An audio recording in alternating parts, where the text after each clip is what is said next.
What's up, good people? Welcome into Montgomery and Company. I'm Renee Montgomery. So listen, it's HBCU month. This is going to be an HBCU episode, but also an Athletes Excellence episode because we're going to talk about it. The HBCU Fellows Program, which this is the first time in league history that an NFL club has launched an HBCU specific Fellows Program.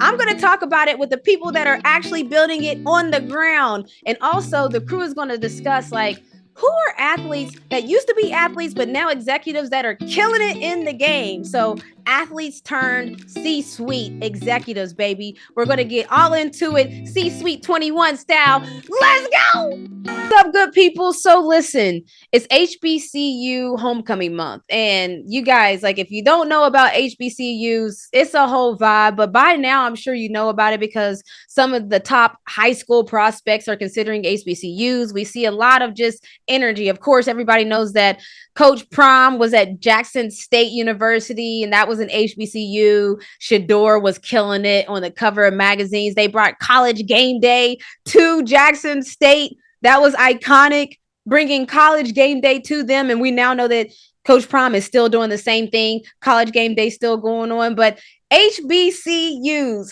historically Black colleges and universities, there's a lot. There's a lot to unpack there.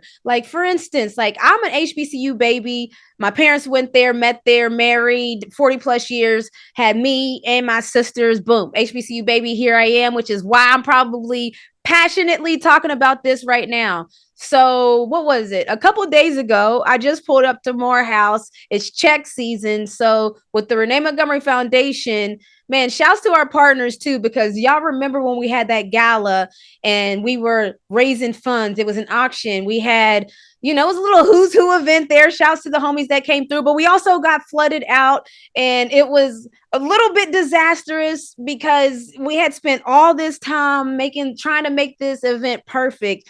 Shouts to our leadership team for RMF for all the hours that they put in just for Mother Nature to come in and be like, all right, bet, we got a little rain and we got a little more rain and we got so much rain that it flooded out this street. The only street that gets to where our RMF Black and Gold Gala was, that street just so happened to get flooded out while we were trying to put on the gala. So, now we're going into story time, but I'm about to tell y'all the whole story. So then I decided oh man, if people can't make it, I guess I'm going to have to just cancel it. What else are we going to do? A lot of the recipients, we wanted to honor people that were doing dope things in the community. They flooded. They're on the other side of the water. They can't get through.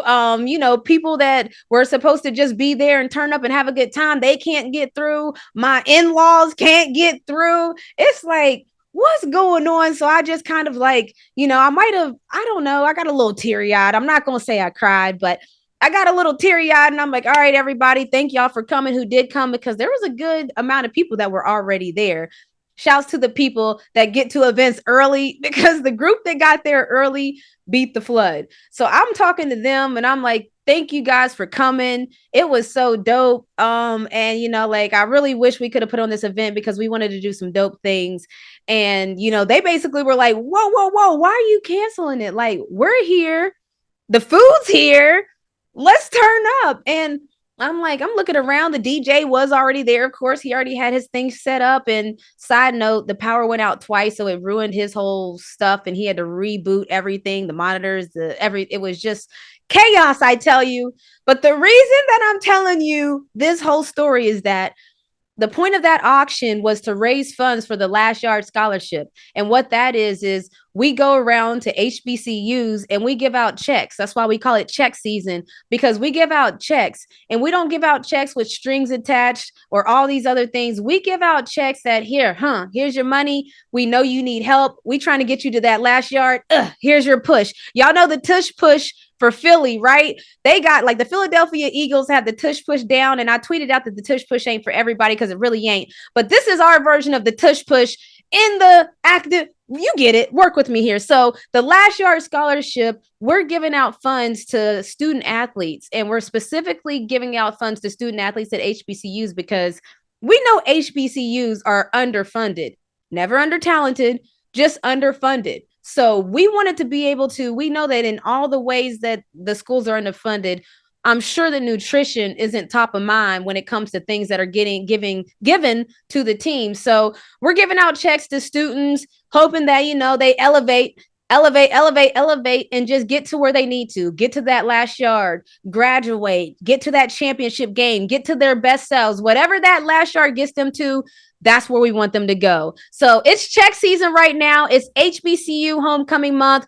And because of that, we're going to have HBCU pretty much talk this whole time. But not only that, but athletes in business. That's a real thing. And we want to get more into it. But there's that C-suite group. Boy, I'm going to blow your mind. That C-suite group, CEOs, CMOs, COOs, that whole group, that probably the bosses of the company, well, over 90% of them played sports. So it's likely that your boss played sports. So these athletes that you see at a certain point, they all played sports. Not all of them, but man, over 94% is crazy. And it's higher than that in some places like Fortune 500, and other places have it higher than that. So HBCUs, yes, we're about to feed the athletes, and we're going to make sure we enrich them and amplify them. That's what we're doing. That's what the Last Yard Scholarship is. So shouts to all of our sponsors and everybody that donated, because now it's check season and we're giving them some blessings, baby. Let's go. All right, so first of all, you guys, y'all know that I'm an HBCU baby. Both of my parents went and met at an HBCU, and they've been married now 40 plus years later. So I'm an HBCU baby, and I love to highlight, spotlight, and be a part of amplifying HBCUs. And today I'm excited because we have Latonda Henderson and Tai Roberson, where I'm excited, guys, because they're here to talk about the HBCU Fellows Program. And the HBCU Fellows Program is launched by the Atlanta Falcons in partnership with Wells Fargo. It's an 8-week program that I'm going to let you guys get to in a second. But welcome to MoCo, family. Let's go. Thank you. Thank you. Thank you for having us. All right. No, thank you guys for coming on. And so tell me a little bit about this program, because, I mean, this is hot off the press. Recently launched. What is it? Why did it start? Tell me everything. Yeah, so this is a labor of love for both Tai and I, working with Atlanta Falcons and Wells Fargo. And the reason that it started really is because we had a mutual desire to level the playing field in sports and entertainment. And the way you do that is by putting action behind that commitment. And so we know, Renee, it is very difficult to get into sports and entertainment, and being able to see people on the field or on the court is very different than understanding the ownership, understanding the roles, the many different jobs that you can actually pursue if you in fact love sports. And we know that sports has an incredible power to bring people together. Like nothing else. Sports and entertainment, like nothing else I've ever seen, brings people together. I love it. So we wanted our HBCU students to see not just what happens on the field, but what happens in the front office. What happens when you come to a concert? What happens? Who are the people who make these things work? And just open some doors of opportunity for them that I know I can speak for Tai as well, that we didn't have when we left Spelman. We didn't know that this was an opportunity.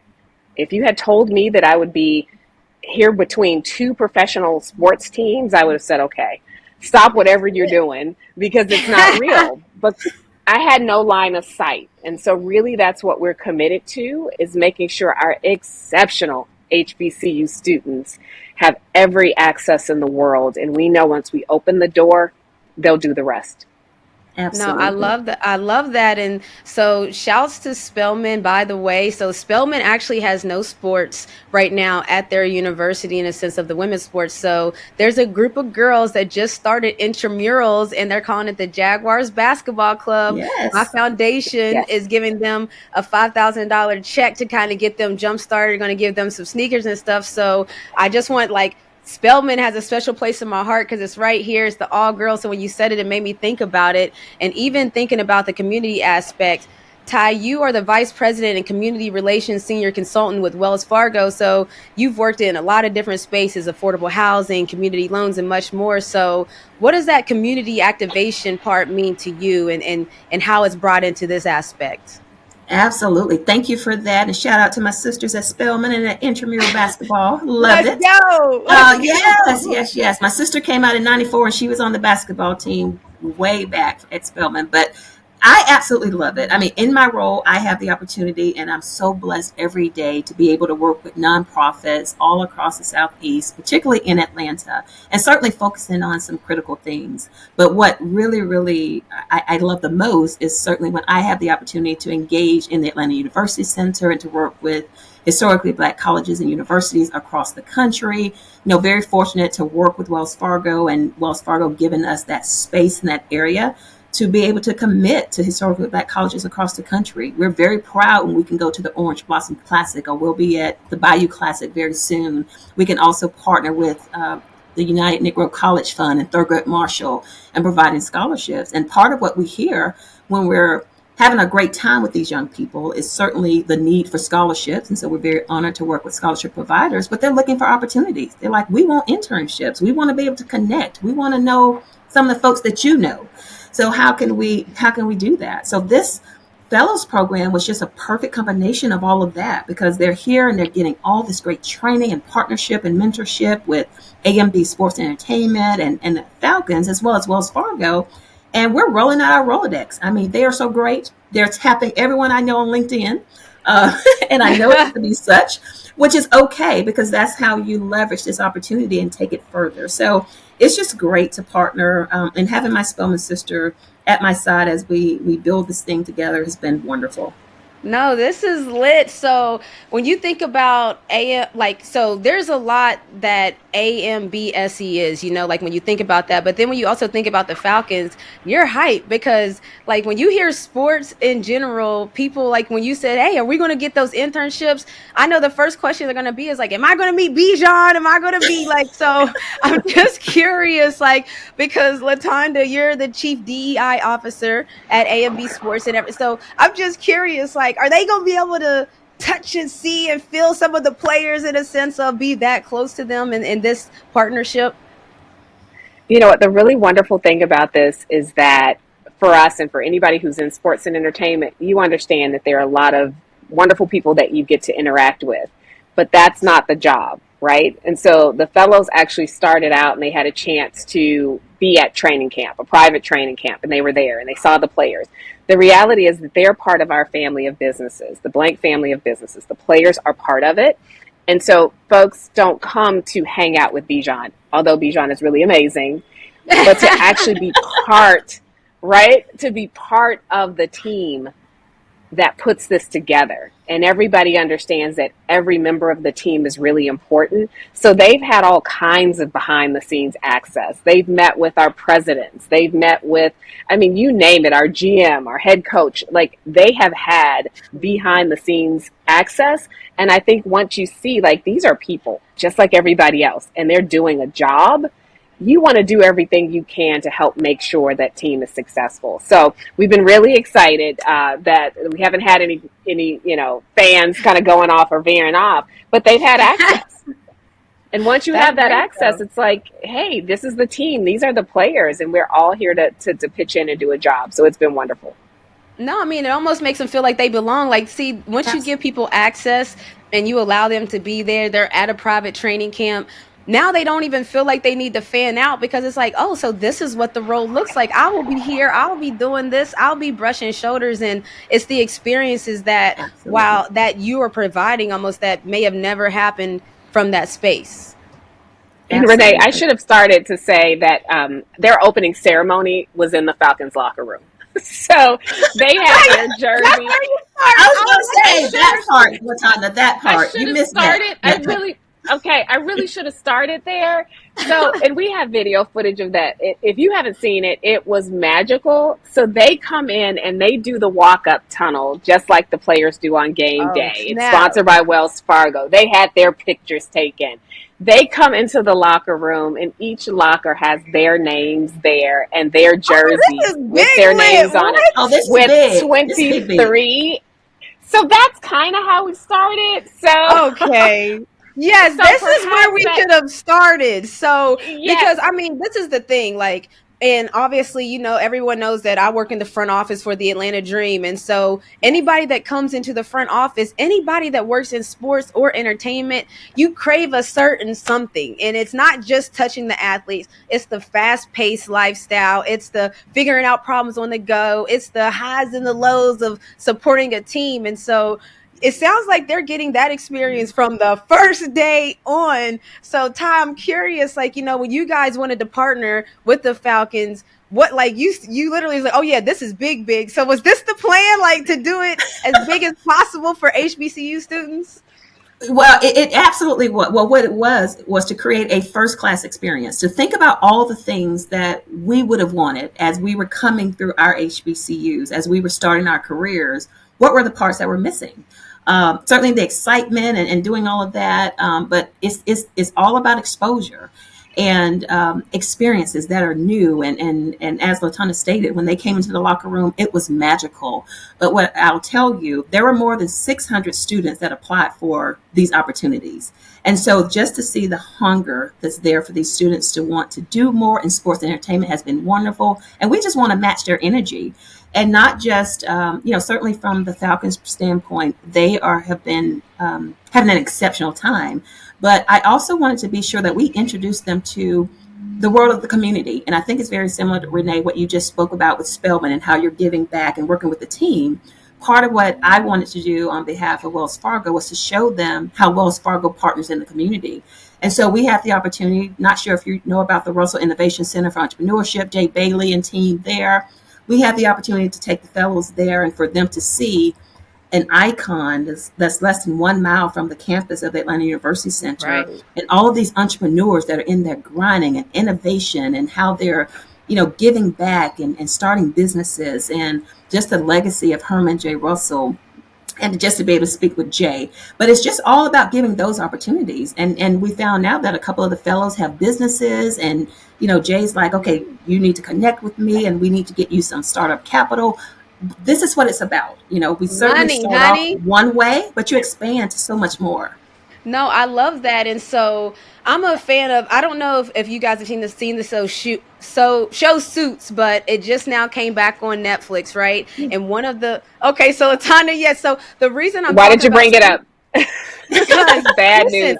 Mike is bad news. But listen, no, the reason I bring it up is because on Suits, they talk so heavily about the Harvard pipeline, right? Like, they only accept Harvard grads into their lawyer internships and into their lawyer universe and into their family practice. They only accept this pipeline. And so when I hear this, I think, okay, this is lit, because this is starting a pipeline now. There's certain groups we know, there's certain businesses we know right now that they will only accept the best of the best. That's the Harvard and the Princetons of the world. But that isn't the only best of the best. There's other best of the best. There's the best of the best that went to the HBCUs. And if anybody follows HBCUs in the stats, we know that HBCUs put out a high percentage of doctors, Black pharmacists, Black teachers. Like, there is the best of the best somewhere else.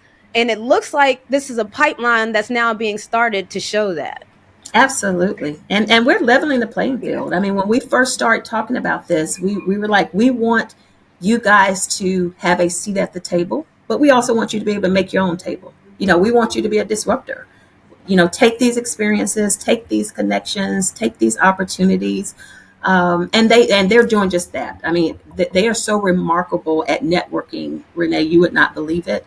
They are all so very impressive. LinkedIn pages, just at a top-notch level. But no, they are absolutely will have a seat at the table, and they're going to create their own table, and they're going to bring someone else up. So we're just very excited to work with them. Latonda? Yeah, Renee, you said something that was really important. HBCUs are the best of the best. And we know that these aren't schools that people chose because they couldn't get into other schools. We chose our HBCUs. And what you mentioned about doctors, lawyers, pick a profession, engineers, teachers, you name it, DEI professionals, philanthropists, like we all come from these really special places. And the pipeline, it's not just access for the students, it's also access for our corporate partners, for our internal teams. Everyone needs to be exposed to the excellence of HBCUs. And I am biased as far as I'm concerned. That most people didn't even know. Post George Floyd, people are like, what does that acronym stand for? They weren't even aware of what historically Black colleges and universities mean, not to African American history, but to this country's history. So the idea of leveling the playing field and the exposure, it goes both ways. It really goes both ways. You know, it's interesting you say that, because even DEI, what does that stand for? Diversity, equity, and inclusion. And Renee, I had someone ask me that.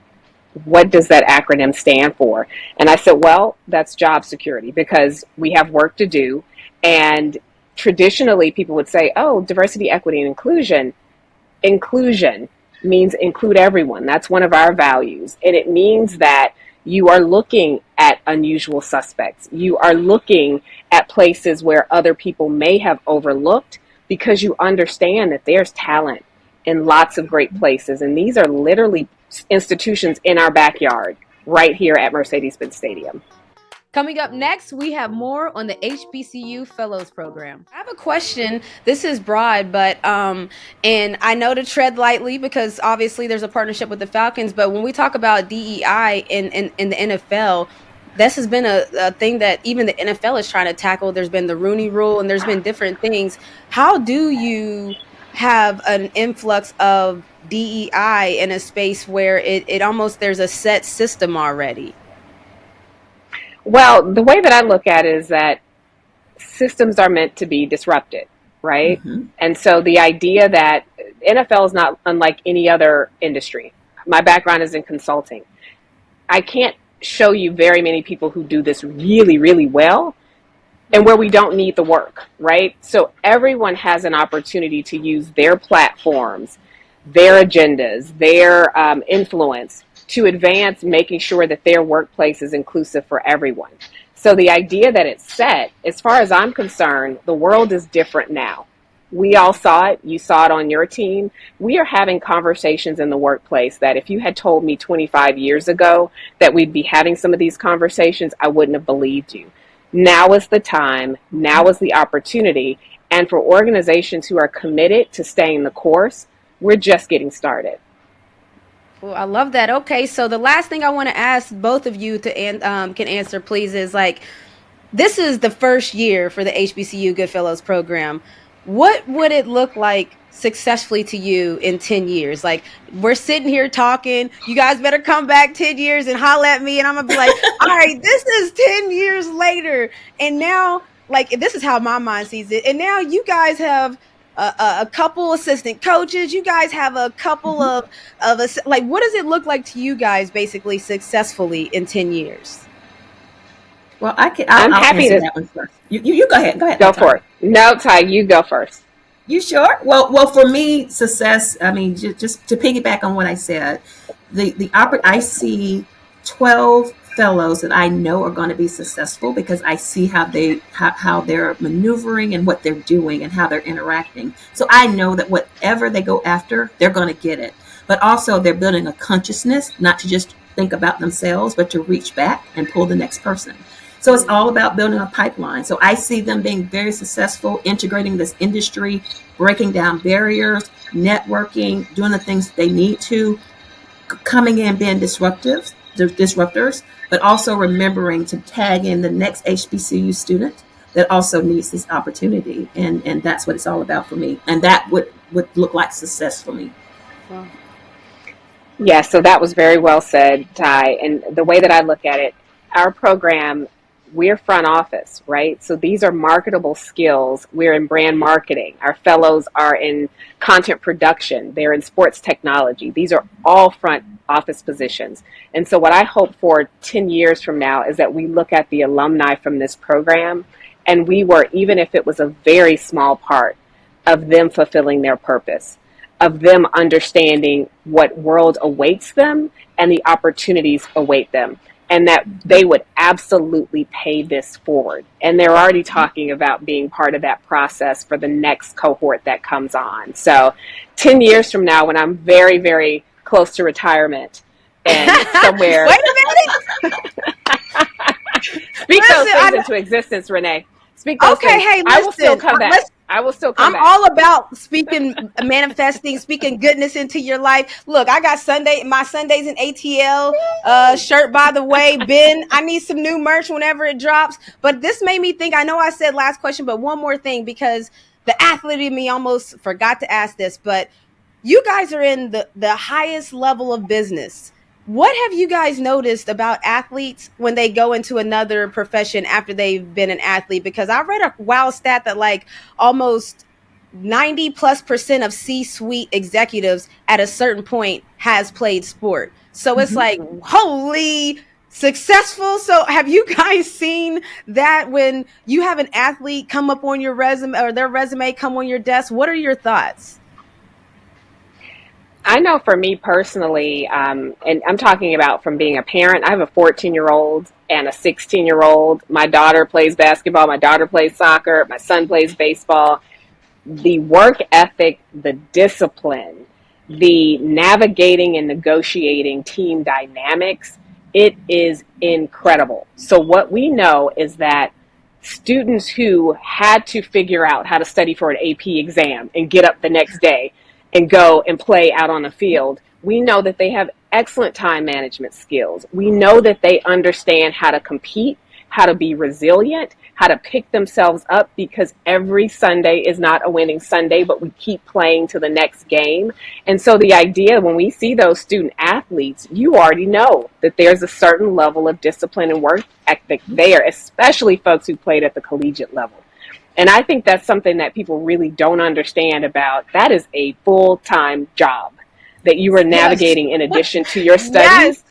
So our hats go off. I am so impressed by what our student athletes can do, and the idea that there is no surprise that student athletes show up not just on the field but in the C-suites, and we encourage it. 21, yes, that's like, I mean, thank you, because I'm always curious from the business side of it, because I say it from the athlete side of it, but you guys are the ones that are looking at the resumes, or you are assessing, things. So I love to hear that. Ty, if you had anything else. No, I'll just add, I mean, just to piggyback what Latonda said, athletes are making some of our best team members that are here within corporate America.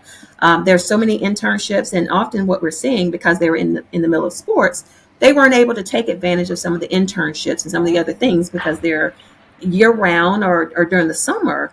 But it's just that discipline of teamwork, that discipline of commitment, that discipline of pushing through, getting their academics, and just very sound. I will say at Wells Fargo, we have with NIL a complete group of athletes who are working with us to work within our wealth investment management area, and they're getting all types of valuable experience and being able to leverage their degrees in finance and business and marketing and so many things to come into the financial services industry to get a lot of these positions that are available, very lucrative positions that train them on, you like sports, but what's happening with NIL as someone is getting these type of agreements and puts them in a totally different tax bracket, and how do they manage their monies and things like that. And they're doing a phenomenal job with it. So there's always opportunity. And I think that discipline, that work ethic, understanding when people say no and not taking it on the chin, always works well for them. So they make some of the best team members and senior executives that I know. Listen, I love to hear that money part, because everybody that thinks sports, athletes, entertainment, you think about, like, that's why kids always want to be those positions. Like, you think that that's the best way to be a star and to make money. But I think we're starting to see a lot of times now, like, okay, what does that C-suite look like? You know, that's why even me creating a brand, it's going to be C-Suite 21, because it's like when the C-suite meets athletics, like something special really happens because the work ethic is there. And I think, Ben, I think your mic is off, Ben. Were you telling me that you was about to send me a whole bunch of merch, Ben? Is that what was going on? I'm just curious because he took his microphone off. But no, I mean, for me, I just think that athletes for a long time, when we came out of sports, it was like, oh no, we have no previous work experience. And it was like, that used to be the craziest thing when I heard it, because it's like, we have so much previous work experience. You guys watched it live on TV. Y'all watched us handle pressure, diffuse situations. You see teammates fighting. Well, yeah, there's somebody that's breaking that up. You've seen us do all the things that you might not even have to do in a normal business setting, but athletes are doing that. So I thank you guys, for hopping on here. I hope you guys come back and give us a 10-year, we call it praise reports, but give me a 10-year praise report on how the HBCU Good Fellows program's doing. Launched by the Atlanta Falcons and partnered with Wells Fargo. Thank you guys for joining us here on Montgomery & Co. Thank you. Thank you so much. Coming up next, the crew and I have a little discussion about, like, who are your favorite execs? Like, or who are the execs killing it right now? Because it's happening. The C-suite is booming, and it's with athletes. All right, so we're going to get into a little bit of talk, because we see that athletes, after they're done playing, they go on, like, well, basically over 90% of C-suite executives played sports. So that means that literally over 90% of your bosses played sports. So think about that. Like, think about more than 90% of C-suite executives at a certain point in their life was a part of a team. Like, that's unreal. But then it also kind of makes sense when you think about it, because you just heard the attributes that, like, athletes have. Like, like, you're not going to outwork an athlete. That's why when you see Stephen A, let's even take Stephen A. Smith, right? Like, a lot of people forget he really did play basketball in college. All right. Like, he plays sports at a certain point, even though people recognize him for his football takes a lot, just as much as his basketball. But Stephen A. Smith has a daily morning show that I'm sure if you turn on at 10 a.m., you're going to see him on ESPN. Then you're going to see him at nighttime. If there's a basketball game, he might be on NBA Countdown, sitting there with them. So while you're at home now after work, you might see ESPN. I just saw Stephen A. Smith join the football show when the Rams just played Dallas. This is still the weekend now, just to come in on Monday and be back at his desk at 10 a.m. This is a crazy, like, he didn't have a day off. So I was just telling y'all those things so you can know that on them games where y'all see him in Colorado with Coach Prime, that's a Saturday. That's supposed to be his off day. And then on yesterday, when he was on the broadcast on a Sunday, this man is working Sunday to Sunday. That's very athlete of him. And okay, he was at Georgia Tech, Miami football 2 Saturdays ago. Like, these are on his off days. So this is, like, not surprising when you might see it and not really realize, like, dang, Stephen A., he don't take days off, like, literally. So I'm, like, curious, and I want to pose the question to y'all, because, like, athletes turned executives, and Stephen A., like, has the highest rated show on ESPN, just so you guys know. So business is booming, by the way. That work ethic is Roy said, does this dude have a wife? Stephen A. has said that he is happily not married, and he thinks it's a great decision that he did not do it. So that's hilarious, Roy. Wife couldn't take that mouth. Nook said it ain't the work ethic. Goodness. Oh, Lord. Okay, so that brings me to, like, what execs have y'all noticed that are killing it? Like, what athlete turned exec, like, have you seen? Juju? This athlete turned exec is, I feel like, one of the best ever. Renee Montgomery. Oh my goodness, brother. Nobody shows enthusiasm for their team. You care. You're an owner that cares. You feel me? And it brings me joy to see you down there cheering free throws. You feel me? And I feel like that passion lands you in a space of its own. Like, you are separated from a lot of other owners just because you care, and I salute you, my sister.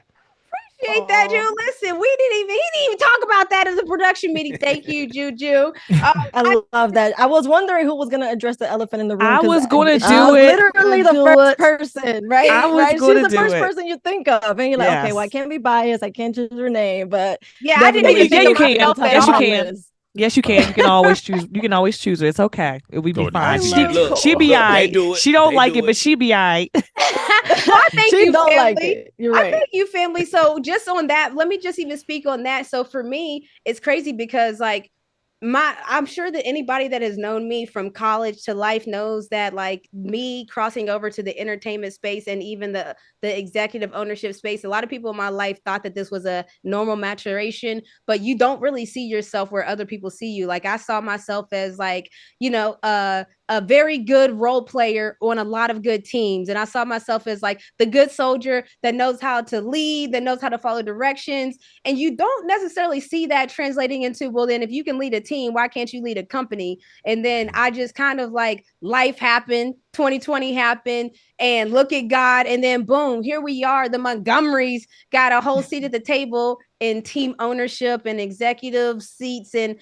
this is crazy, but it is really to show that like my family knows I was never talking to them before about owning teams and being somebody's CEO. But then when I had to transition to do it, it's like, wow, athletes, we really are equipped. Like we done been through a lot. Like people don't really realize that like when people tell me we have a catastrophic problem in business right now, and I'll be like, yo, what is it? And then I'll be like, all right, and then how long do we have? They'd be like, we have until Thursday. And I'll be like, it's Monday. Like you mean to tell me I got 72 hours to figure out this problem? I usually got 30-second time out.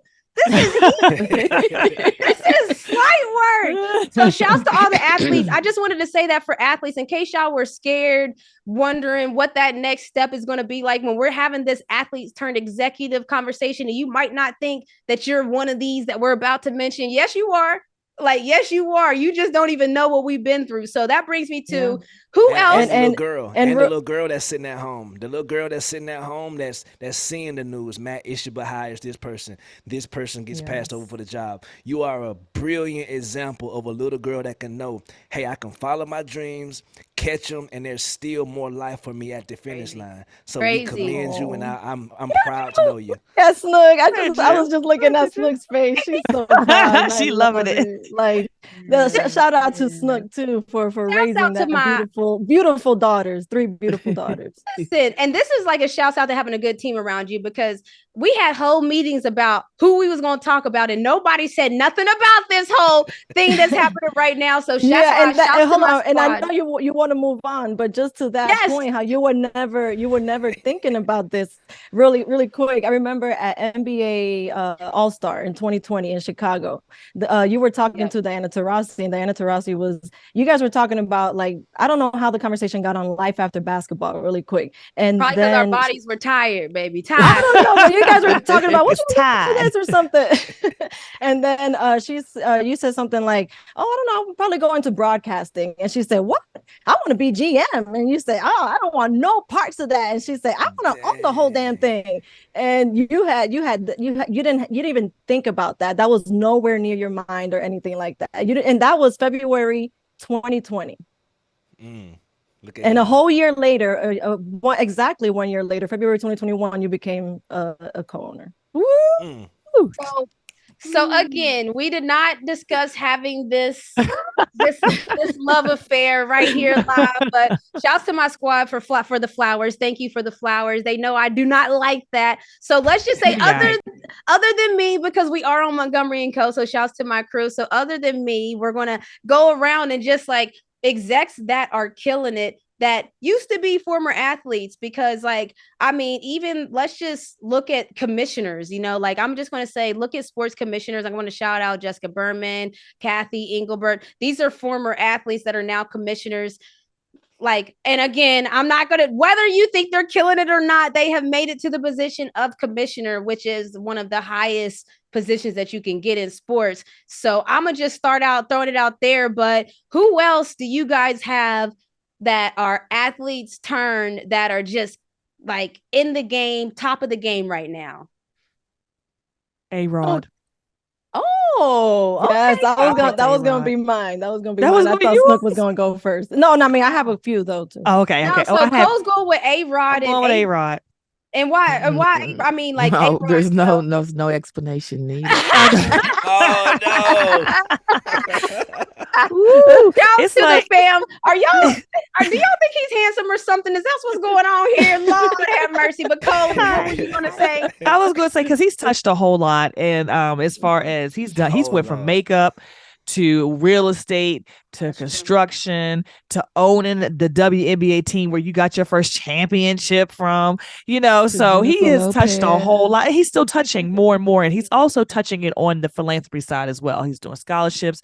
He gave like $1 million to the Boys and Girls Club.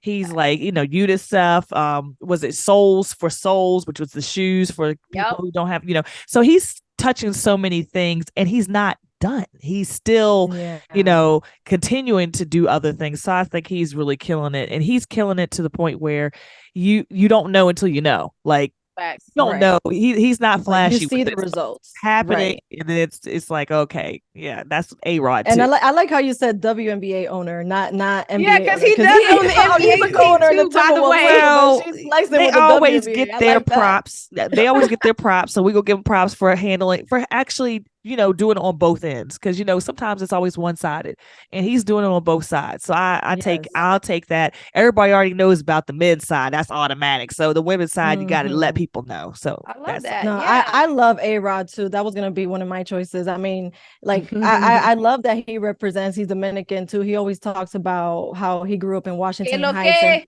Right. And when Renee and we saw him speak in LA a few months ago, and he was talking about how Magic Johnson, he was inspired a lot by Magic Johnson, how Magic Johnson, he just invests back in the community, and he wanted to learn everything he could from Magic Johnson, and he did.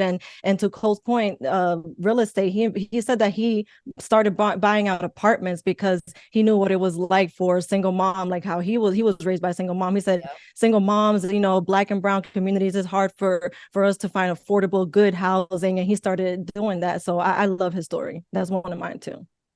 Love that. Shouts to A-Rod. Who else y'all got? Who else is killing it? Former athlete Roy, look like you got something. Yeah, I mean, the easiest answer, not named Renee Montgomery, would be Michael Jordan, because he sold the Charlotte Hornets and became a billionaire. Billion with a B. And an I and an LL. He wasn't a billion from them shoes. A billion. But that's what's crazy though. No, and shouts to shouts to the movie Air, Skydance. Like now that we're on the production side, we know who the production companies that make the movies. But shouts to Skydance Sports who made Air. But it does talk about that, like his, whoever fought for him and his mom fought for a percentage of shoes. But I was actually talking to so if you guys don't know who Saya's shoes are, I call him Saya, but I was talking to the founder of Saya, and he was saying how they negotiated that deal with Nike, and it's never been negotiated since. So to your point, Cole, that question of does he have $1 billion yet? Honestly, they probably should negotiate that deal, because what Jordan and them Jordans, the re-release of the re-release of the retro, for 35, 40 years of re-releasing. I mean, man, like it's time for a renegotiation. So shouts to Jordan. Look right there. I'm talking about Jordans right there. It's a lifestyle is what that man has. And this is just a side note too. Y'all get used to the brand name Saya Collective, because we got some exciting news that's coming down the line. I love the brand, and I'm all about collabing with brands that I actually wear. If y'all see me and asked, what about them shoes? This is probably Saya Collections, but that's a side note. So yes, Jordan. And that stands for somewhere in America. Somewhere in America. So yeah. So who else? Juju, what you got, Ju? I got, this person doesn't get enough credit as they deserve. Like, this is, to be such a great athlete, to be such a great person, a human being, as well as a great just example. Swing Cash with the New Orleans Pelicans. Oh my goodness. I'm so sorry. That's Snooks, yes. Flowers, Swing. Here's flowers. We need to throw we ain't got no arms. Because salute, you are a pioneer, my sister. Love it. Okay, Snook. So Snook, you had Swin as well, right? I mean, shouts to the home. Yes, I had Swin because well, first of all, that UConn connection, and she had 2 Olympic golds, 3 WNBA championships, I believe, and she played for Detroit. She played for several teams. Oh, Detroit, Seattle, won in Seattle, played for New York, the legend. Didn't just play. She ain't just play for him. Facts. She balled every stop. Yes. Now she's VP of basketball operations for the Pelicans. And she has cash building blocks, which again does things for people with low income building homes or whatever. So, shout out to Swin. Shouts to the homie Swin Cash. Listen, she know that's my dog. Like, first of all, there's like people that y'all know that I rock with. She's one of them. Y'all know I rock with Jamel Hill's, she has a one beautiful of them. Personality. Yeah. And just before we go, because like we're shouting out all the former athletes turned and everything, but shouts to the other, like you don't have to just go into the actual executive route. There's journalism and there's other different things, but this is a little story before I go. I'm in LA this past weekend. Now, LA traffic, y'all know the city's slow, and I'm sitting in traffic. Serena sitting beside me, and Serena goes, I swear that's Jamel Hill beside us. And I'm like, this just happened this past weekend. Like, I'm just telling y'all, this is our life. So somebody told me I need to start telling y'all like my life more on the podcast, because y'all see it on Twitter and like I probably should elaborate, but my life is really wild. You guys know, like I bump into who's who all the time. So I'm gonna just start telling y'all. So I'm sitting in traffic with Serena. Are we headed to meet or to the studio? Maybe Serena's we had some meetings, some production meetings. Oh no, yeah. We had a dope meeting. We might have just done some dope things in LA, but we're heading to the studio to meet somebody dope. And then Serena's like, I swear that's Jamel Hill next to us. I don't even look, because I'm like, girl, of all the seconds and hours in the day, I look first. I'm like, oh wow, she looks like Jamel Hill. And then I look again, I'm like, oh wow, I think that's Jamel Hill. And then Renee's like, so then I look and I roll down the window because I gotta look, because I'm like, let me see. I roll down the window, stick my head out. I actually have video footage of this, so y'all are probably looking at it right now if you're not watching on the YouTube. But you never know who you gonna run into in LA traffic. Look at and now y'all see we are not twins. Once again, we're not the same person. I roll my window down and I'm like, hey, yo, right? Jamel turns around. In the middle of LA traffic. I'm telling y'all, this really happened. There's an actual video. It's on Twitter too. But and Jamel rolls her window down. You know how we do. The link up. She pulls out her phone like, now you don't never know who you gonna see sitting in LA traffic. And she says she lets everybody know. Everybody thinks that me and Jamel are twins. We're not, but we love that you guys think that, because that's the homie. So she says, now y'all see we're in the same spot, but we're not the same person and all of that. So Roy gonna say, are y'all cousins? Here we go. But you guys like her too, because I would have panicked. Somebody rolling down their window in LA. I'm like, you'll be rolling yours up at the same time. Depends on the neighborhood. Depends on the neighborhood there. Yeah, so it's all love. So I'm about to start telling y'all more stories of my wild life, like when I just bump into people that you guys probably consider like extremely exciting. Like Beyonce probably sneezed on us the other day. I'm gonna just leave it there. Okay, so here we go. Okay. Okay, you know what I'm saying? That's how we gonna leave it. Any other? And sorry to anybody we left off the list. Serena Williams, Dwayne Wade. I mean, I had her too. She was on my list. There's too many to name. LeBron James, Asia Wilson, love anybody. We don't mean. Yes. Like, come on, we just like this is like we just throwing it out. Y'all been to church with like just say the names. LeBron James, just throw LeBron James. We just throwing out the names. Shouts and salute. Y'all better hire an athlete. We trying to give y'all the roadmap. You want success, you need diversity, and you need athletes. It's that simple. All right. We'll see y'all next week. Okay, so I talked about athletes turned executives, but think about over 90% of C-suite executives being former athletes. Like, that is a wild stat. And then when you hear the attributes of why they become executives, you get it. Of course, they can manage a team. Of course, they work well with others. Of course, they're good at solving problems. Of course, they think quick on their feet. Of course, they're going to work hard. Of course, their work ethic is going to be unreal. We're athletes. That's why we make great executives. And so it's just a beautiful thing to see. I mean, even now, look at the athletes building empires. You see it happening. Kevin Durant. You see it happening. LeBron James, Asia Wilson, Angel Reese. Like, let's go. The future is now for athletes. It's a generational thing for athletes. See y'all next week.